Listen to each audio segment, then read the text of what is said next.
Durante un incontro tecnico presso la sede di Formez PA, una delegazione della Regione Veneto, guidata dal vicepresidente Marino Zorzato, ha presentato la propria eccellenza nel risparmio sugli auto blu. I dati sono confortanti. Dal 2009 al 2011 un risparmio del 29% sulle spese di gestione e acquisizione del parco auto, superando ampiamente le indicazioni del governo di un risparmio del 20%.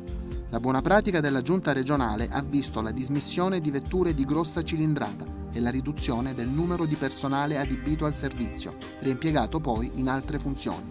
Il parco auto della Regione Veneto comprende 7 auto blu con autista, 13 auto a disposizione degli uffici e 269 auto grigie, le auto senza autista e adibite a servizi e attività operative come il pronto intervento della protezione civile e i servizi forestali. Entro il 30 novembre, inoltre, verranno dismesse le autovetture con una cilindrata superiore a 1600 cm3, adempiendo così la prescrizione normativa. Credo sia opportuno che le regioni si confrontino con lo Stato. Oggi la Regione Veneto si confronta con Formez per capire se l'attività di riduzione dei costi della macchina amministrativa è un'attività che produce effetti.